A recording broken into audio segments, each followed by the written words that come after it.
Bismillahirrahmanirrahim. Assalamualaikum warahmatullahi wabarakatuh. Apa kabar anak-anakku semua? Semoga semuanya dalam keadaan baik selalu. Semoga di hari ini kita semua ada dalam keadaan sehat dan selalu ada dalam lindungan Allah SWT. Amin ya Allah ya Rabbal Alamin. Anak-anakku yang baik semua, yang dirahmati Allah, kali ini kita akan mempelajari bagaimana caranya hidup kita ini seperti Nabi Muhammad SAW, yaitu yang dalam kehidupan sehari-harinya penuh dengan percaya diri. Nabi Muhammad SAW dalam kehidupan sehari-hari selalu yakin, semangat, dan percaya diri. Nabi Muhammad SAW selalu melakukan perbuatan dengan percaya diri. Pantaslah hasilnya selalu sukses dan berhasil. Kita dalam kehidupan sehari-hari harus meneladani Nabi Muhammad SAW dalam hal semua pekerjaan. Salah satu kunci sukses Nabi Muhammad SAW dalam melakukan suatu pekerjaan atau perbuatan adalah mengerjakannya dengan selalu percaya diri. Seseorang yang ingin menyeberangi sungai menggunakan seutas tali akan berhasil melakukannya jika ia tahu dirinya mampu melakukannya. Bentuk keyakinan akan kemampuan diri, misalnya tenaganya kuat, tidak takut melihat ketinggian, dan lain sebagainya. Akan tetapi jika seseorang ragu akan kemampuannya, juga akan mudah takut melihat arus sungai dari ketinggian. Ia melakukan pekerjaan itu dengan ragu-ragu, bahkan karena tidak mengenali dirinya sendiri yang sebenarnya, atau ia penakut, maka ia bisa tercebur ke dalam sungai itu. Anak-anakku, setiap kali seseorang hendak mengerjakan sesuatu, maka ia harus memilih melakukannya dengan percaya diri atau meninggalnya sama sekali.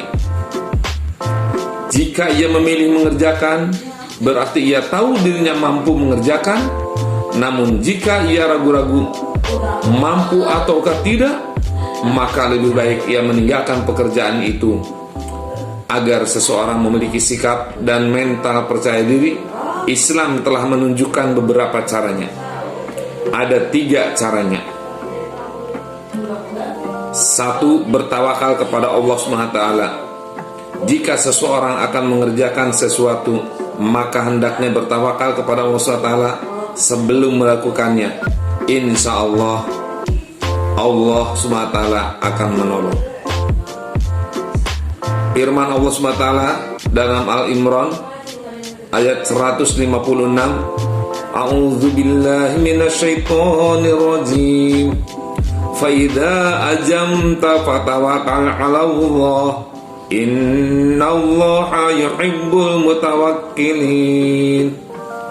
Kemudian apabila engkau telah membulatkan tekad, maka bertawakallah kepada Allah. Sungguh Allah mencintai orang-orang yang bertawakal. Jika engkau telah berniat, maka bertawakallah kepada Allah SWT. Bertawakal artinya menyerahkan keberhasilan pekerjaan, sedangkan kita lakukan hanya kepada Allah SWT. Dengan bertawakal, Allah SWT akan menolong kita, akan lebih sempurna bila mana setiap kali kita hendak mengerjakan sesuatu, sebaiknya membaca basmalah terlebih dahulu, lalu bertawakal kepada Allah SWT. Anak-anakku semua, yang kedua untuk percaya diri itu adalah jangan ragu-ragu. Kita dianjurkan untuk selalu mengerjakan segala sesuatu itu dengan penuh kesungguhan, tanpa ragu sedikit pun. Salah satu cara agar kita tidak ragu adalah mengenali diri kita sendiri sebelum mengerjakan. Apakah kita benar-benar mampu mengerjakannya ataukah tidak mampu? Berbeda halnya jika kita tidak tahu atau kita tidak yakin akan kemampuan diri kita, akan tetapi kita melakukannya, maka kemungkinan kita akan melakukannya dengan penuh keraguan dan takut pada diri sendiri. Jika seseorang mengerjakan sesuatu dengan diliputi keraguan dari rasa takut, besar kemungkinan anak-anakku akan gagal dalam pekerjaan itu.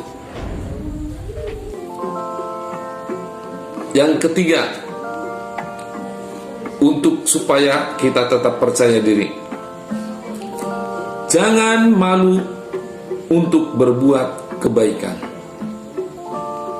Ada kalanya sebelum mengerjakan sesuatu, kita dihantui oleh perasaan ragu dan malu, sehingga tanpa kita sadari, waktu yang tersedia habis oleh perasaan ragu dan malu. Apabila kita menjadi hamba Allah SWT yang bertawakal, maka kita harus menjauhi kedua sifat malu dan ragu itu. Jangan keliru menafsirkan sabda Rasulullah SAW, ahya'u minal iman. Rasulullah SAW bersabda, perilaku malu merupakan bagian dari iman. Hadis ini harus diletakkan pada maknanya yang sebenarnya. Jika dalam hati kita terbetik ingin melakukan sesuatu yang salah dan keliru, maka kita perlu malu dan memilih untuk tidak mengerjakannya. Akan tetapi, kalau kita mengerjakan kebaikan, kita justru tidak boleh malu. Misalnya, malu membantu orang yang sedang susah, tidak boleh malu. Lalu melewati jalan yang sudah benar juga tidak boleh malu. Tetapi misalnya seseorang diajak melakukan perbuatan yang merugikan banyak orang, misalnya korupsi, berbohong, dan lain sebagainya, maka kita harus malu.